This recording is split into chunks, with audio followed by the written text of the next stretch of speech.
বন্ধুরা, আজকে আমি আমার নিজের রেসিপি মাটন বিরিয়ানি বানাবো। তো দেখো, এই জন্য পিসগুলো ঠিক সেভাবেই আমি কেটে এনেছি।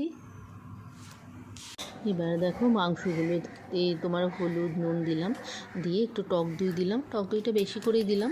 দিয়ে তারপরে যা যা লাগে, রসুন বাটাটা বেশি, আদা বাটা, আর হচ্ছে লঙ্কা গুঁড়ো, তারপরে কাশ্মীরি লঙ্কা গুঁড়ো, আর হচ্ছে ধনে গুঁড়ো, এগুলো সব একসঙ্গে মিশিয়ে তারপর একটু তেল দিলাম।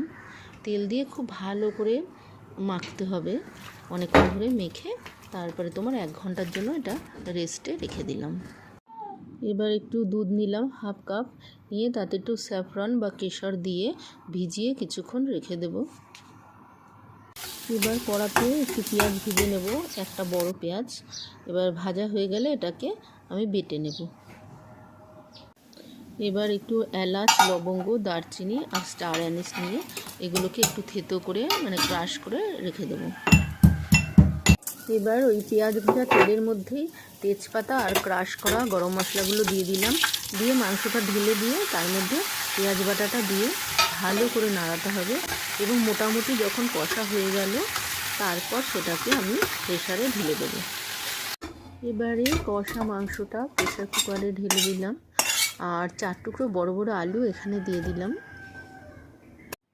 এবার একটু গরম জল করে নিলাম আর প্রেসার কুকারে এবার সেই গরম জলটা ঢেলে দিয়ে এবার লিডটা বন্ধ করে কয়েকটা সিটি দিয়ে নেব, অ্যাটলিস্ট 3-4টে।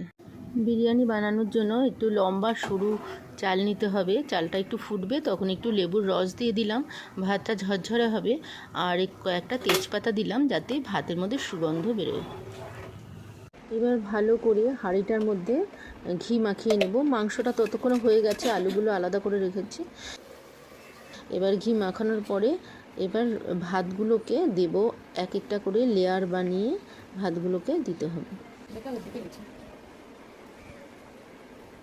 মশলাটা দিতে থাকবে। এবার দেখো, আটা মেখে নিয়েছি, মেখে নিয়ে এটা মোটা করে ঠিক করে এটা আমি হাঁড়ির উপরে দিলাম। এটা খুব আরেক ঢাকনাটা দিয়ে দেব, দিয়ে খুব ভারী জিনিস এটা চাপাতে হবে। আধ ঘন্টা থেকে 1 ঘন্টা রেখে দেব। ব্যাস, এবার গরম গরম খাও।